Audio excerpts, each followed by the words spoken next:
Obrigado, Leonardo. Obrigado, pessoal, que veio aqui prestigiar. Então, hoje a gente vai fazer essa ação aqui com esse clássico, né? Noite dos Mortos-Vivos, né? Do George Romero.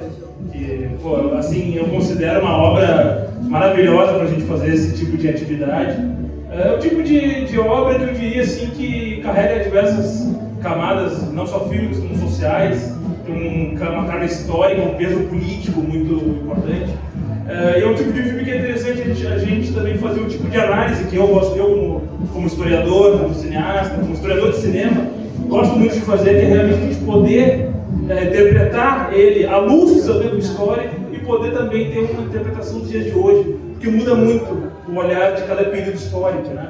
O olhar de ontem não é o olhar de hoje. E esse filme é um filme que realmente demarca muito isso, né? Esse filme, visto pela importância dele na história do cinema, não tem como não começar dizendo que ele é um filme que inaugura um subgênero que é o subgênero de zumbi. Claro, não que não existisse antes zumbi no cinema, mas não dessa forma. Esse é um filme que ele inaugura o zumbi como sendo assim um morto-vivo, né? Living Dead, né? The Night of the Living Dead. Porque justamente antes desse filme, o que se conhecia como zumbi era ligado à feitiçaria, a um misticismo, até lido de uma maneira rasa, né? Obras que tratavam supostas tradições afro-caribenhas, em especial do Haiti, da Jamaica. Então eram histórias de feitiço, então era um sujeito que recebia um feitiço, uma poção mágica, dormia, todo mundo achava que ele morreu, enterrava, aí ele voltava, ainda vivo, e sob o comando de quem enfeitiçou ele, né? Então isso é a ideia de zumbi antes desse filme aqui. Então o zumbi, antes disso, ele era um vivo, só que tinha perdido a sua autonomia. A partir desse filme, o morto-vivo, o zumbi, ele é um morto, né? Um morto que voltou parcialmente da vida para devorar os vivos. E aí, é claro, não tem como não deixar de destacar o fato, por que isso acontece, né? Por que um filme ele dá uma guinada, assim, ele pega tudo que existia antes, como por exemplo, tinha um filme White Zombie, de 32, que é um primeiro, talvez, não vou dizer primeiro, mas um dos primeiros filmes que tem um zumbi. Por que um filme pega assim, uma tradição cinemática, fílmica e transforma? Né? Então, quer dizer, um período histórico, a gente está em 68, a gente está naquilo que eu chamo dos efervescentes anos 60, né? com muita luta política, com muita crise social, com toda uma série de movimentos que se dão a partir do auge da Guerra Fria, que a gente estava aqui, né? E que vai impor todo um novo imaginário na juventude, né? Os Estados Unidos aqui vivendo todo um medo, uma paranoia, que a gente chama da paranoia nuclear, né? Tanto que depois, no filme, eles não sabem o que está acontecendo, porque as pessoas estão voltando à vida, né? E aí tem toda essa questão que eles descobrem que é uma contaminação por radiação. Então tem todo esse medo, o medo das novas tecnologias. Ao mesmo tempo que essas figuras, agora fantasmagóricas, agora ameaçadoras, desses mortos que voltam, também tem a ver com esses mortos que a gente foi deixando pelo caminho, né? Então veja que a gente está em 68, 20 anos antes, a gente estava na Segunda Guerra Mundial, aqui a gente estava na Guerra do Vietnã. Quantas pessoas foram para casa e não voltaram mais? Quantos rostos a gente digo os americanos, eles viram sair de casa e voltar desfigurados? Então tem toda uma demanda social que está colocada aqui, né? E desse sujeito, lembrando que o protagonista é um homem negro, o que até então é também uma novidade, a gente não tem praticamente registro, né? Talvez tenha alguma coisa, estava falando com a companheira Kelly antes, não sei se tem algum filme, mas tem pouca coisa de protagonismo negro no cinema dos Estados Unidos aqui nesse período. E aí, claro, não dá para deixar de destacar que aqui a gente tinha todas as manifestações pelos direitos civis da população negra, né? né, um avanço muito significativo do feminismo, até um surgimento de uma nova esquerda, daí para se dizer, a partir desses movimentos que eram efervescentes no momento, guerrilhas pela América Latina, lutas de libertação nacional na África, que saíam um pouco daquele eixo central da esquerda no leste da Europa, né? União Soviética, depois da China. Então, tudo isso está colocado nessa obra. Não que o diretor George Romero tenha colocado isso como sendo uma prioridade, mas isso está dentro das camadas do filme. E aí também é importante a gente dizer que esse filme, a partir desse lançamento do zumbi, que assim, vocês vão ver aqui, como eu falei, né, já é um novo zumbi, que é o zumbi que a gente conhece hoje, mas também não chega assim como o zumbi do, sei lá, Walking Dead, que é um monstro realmente, né? Aqui ele é humanoide, aqui tu vê de longe e parece uma pessoa, então tu tem ainda uma transmutação ali, né? E que vai gerar esse novo subgênero que, inclusive, nos Estados Unidos, tem pessoas que nem consideram que o filme de zumbi seja um filme de terror. Muitas pessoas vão argumentar que o filme de zumbi é um filme de zumbi, porque o filme de zumbi pode ser um filme de comédia. Assim, eu até não concordo com essa visão, mas é importante mostrar que tem realmente todo um mercado consumidor específico, né, desse tipo de filme, que nos Estados Unidos é muito forte.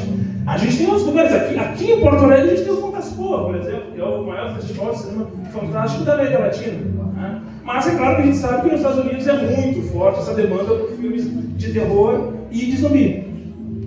E que foram mudando, essa ideia do zumbi também foi mudando ao longo do tempo. Inclusive o próprio George Romero, que é quem dirige essa obra de maneira magistral, vamos ver.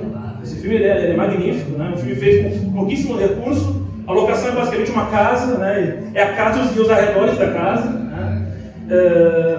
Os arquétipos que ele monta, ou seja, tem uma pessoa traumatizada que não consegue mais se comunicar porque viu não vou falar, mas logo no começo do filme perde um ente querido ali para os zumbis e passa o resto do filme em transe, ou seja, ela é um zumbi ainda que vivo. Então, de novo, tem essa dimensão do imaginário, essa carga psicológica que vai atingir diferentes níveis, né?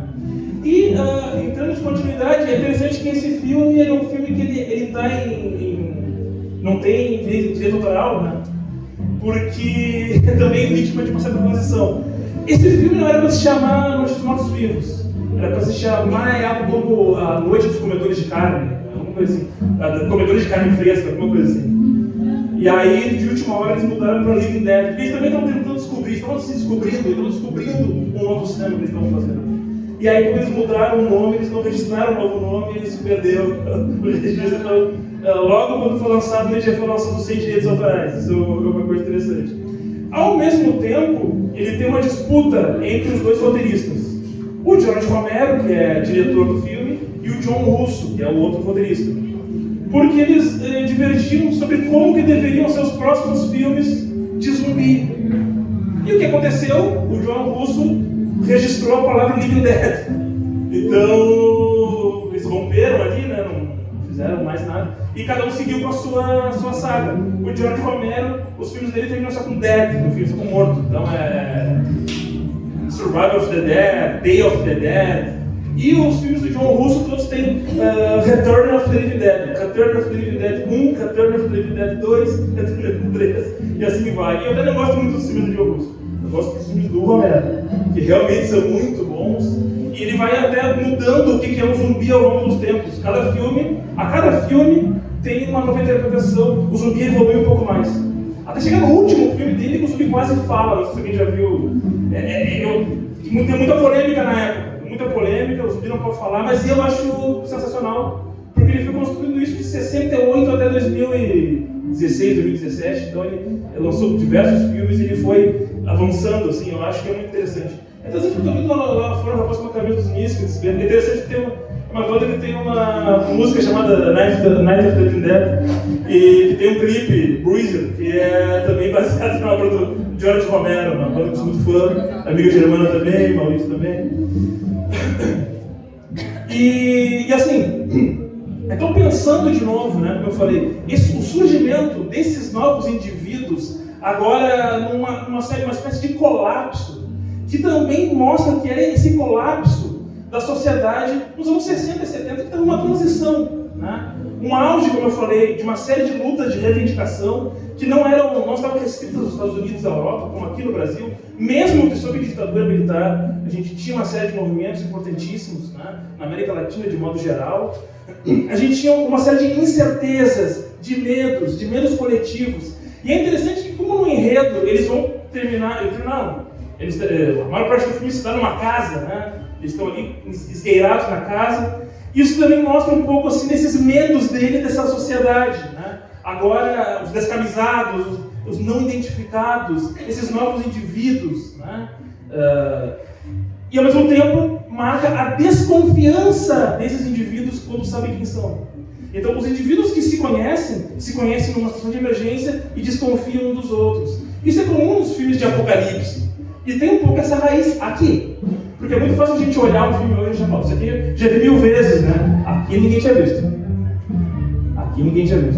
Então, o George Romero, ele inaugura, assim, realmente, um dos caras originais, mesmo, que inaugura um novo tipo de filme. Fez vários filmes depois, ao longo da carreira, não só filme de zumbi, ele fez filmes de outros tipos, chegou a fazer filme policial, filme de perseguição, filme de terror, mas em outro. Fez adaptações de obras do Stephen King, né? Infelizmente terminou a vida de uma maneira um pouco melancólica, assim, não sei o que houve financeiramente, eu sei que um pouco antes de partir ele estava vendendo DVD num shopping, né? Então, sei lá. E o cara fez muito filme, né? E é interessante também que quando na época desse filme, perguntado sobre essas questões que eu estou trazendo, porque como eu falei, a gente vivia uma sociedade muito em ebulição.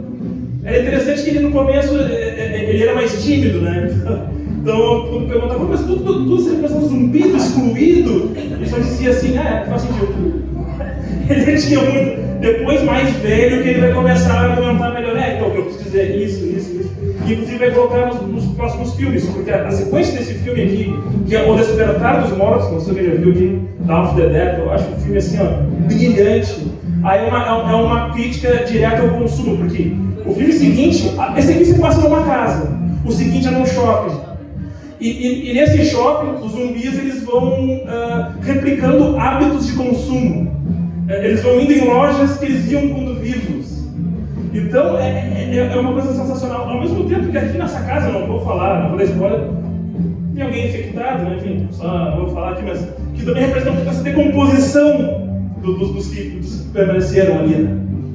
Então é realmente, como diz o historiador, muito importante na informação, que é o Marcos Ferro, ele diz que um filme ele carrega as marcas do seu tempo histórico, e ao mesmo tempo, com um filme, a gente pode fazer uma análise reversa da sociedade, porque a gente pode ver essas marcas estéticas sociais e interpretar a sociedade fazendo um caminho inverso. Eu acho que esse filme aqui é um dos filmes que possibilita isso de uma maneira muito interessante, muito original, para ser um filme de um gênero fantástico, né, como um filme de terror, zumbi, e saindo do óbvio, né, saindo do mero entretenimento, tendo uma série de interpretações, de representações, de camada. A gente tem, como eu falei, a questão do racismo entra no filme. Eu não vou falar a última cena para mim é uma cena que é muito emblemática até nesse sentido, assim, né? O cara viu lá, quem sabe, viu lá a distância, enfim, não vou falar. Mas teve um certo racismo, né? Mas enfim. Mas é isso, gente. Então eu quero agradecer todo mundo está aqui me ouvindo. Vamos assistir o filme, que é um filme maravilhoso. E viva George Romero!